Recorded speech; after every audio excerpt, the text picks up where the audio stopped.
Europe 1, Village Média. Philippe Vandel. En compagnie de Faustine Bollard qui présente Ça commence aujourd'hui, qui fait partie des nouveaux après-midi de France 2. C'est du lundi au vendredi à 13h50 sur la 2. Donc c'était évoqué par la presse, mais on n'était pas certain. Maintenant, c'est sûr.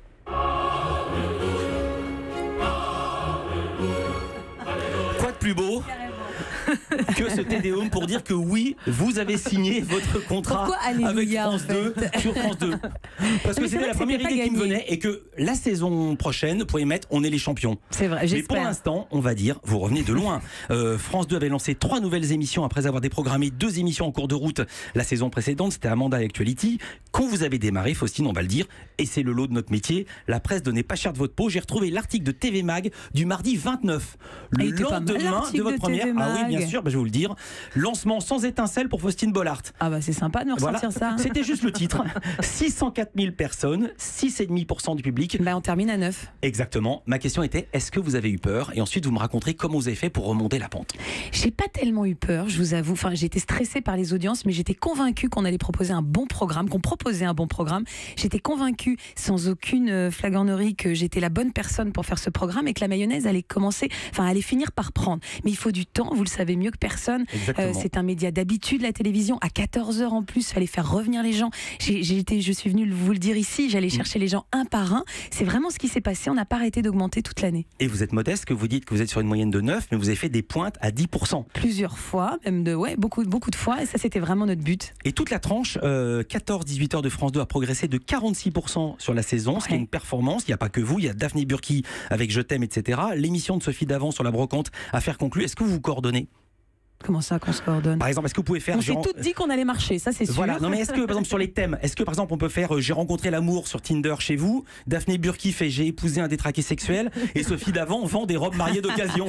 Alors c'est peut-être quelque chose qu'on devrait envisager pour l'année prochaine. Ce qui est sûr, c'est qu'il y a un travail de l'unité de magazine de France 2 qui travaille évidemment pour que tout ça soit cohérent. Il y avait quand même un groupe avec Daphné et moi, on est quand même sur des thèmes assez communs et l'idée c'est qu'à chaque fois on soit complémentaires. Elle le traite de façon plus fantaisiste avec une bande de chroniqueurs. Moi, je suis à travers des histoires, à travers de l'humain, à travers de l'authenticité. Donc, on se complète et personne ne se marche sur les pieds. Mais en effet, on est juste contentes toutes les trois parce que vous avez remarqué, il n'y a plus de France 2 bashing. L'après-midi de France 2 n'est plus un sujet. Ça, c'est déjà une victoire. On a vraiment fait un tournant, quoi. Vendredi, c'était la dernière de votre émission. Vous avez fait une émission bilan. Vous avez reçu des gens qui étaient déjà venus. Ce qui nous a frappé, c'est qu'ils avaient tous vécu ensuite la même expérience, zapping. J'ai reçu des milliers de messages. Des milliers, je vous promets. Ah oui? J'arrivais pas à donner le tour. Ouais, je crois que ça m'a pris 15 jours, 3 semaines pour répondre à chacun. Même un merci. Après l'émission, j'ai reçu des centaines de messages. Des merci, des qu'est-ce qu'on peut faire pour vous aider. Combien de témoignages tu as reçus depuis? 150 messages et plus de 4000 témoignages. Oh là là. Il y a déjà eu beaucoup de messages, notamment de ma famille, de mes amis, beaucoup de personnes qui se sont reconnues dans mon témoignage. Il y a beaucoup de parents qui vivent la même chose que nous, qui nous envoient des messages en nous disant mais merci. Beaucoup de gens vous contactent ensuite. Me contactent évidemment, mais c'est surtout, ça prouve à quel point cette émission est une émission de service public. Elle crée du lien social.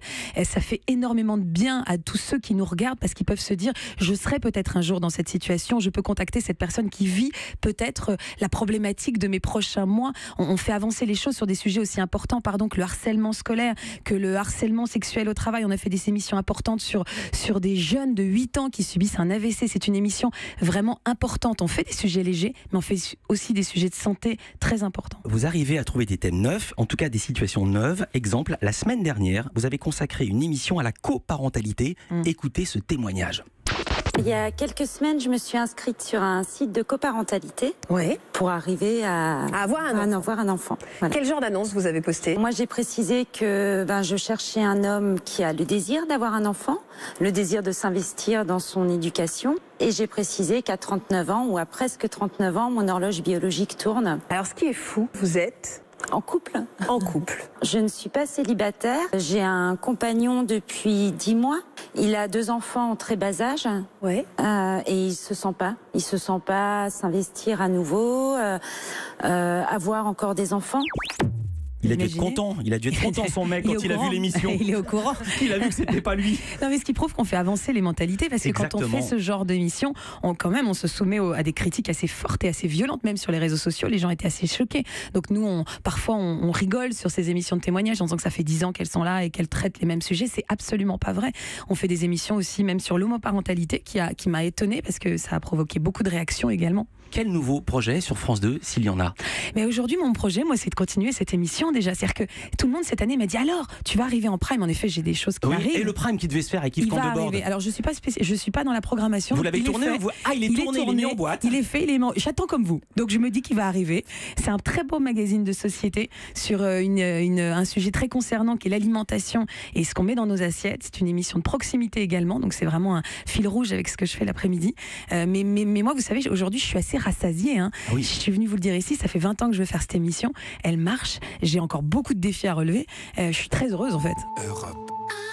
Europe 1.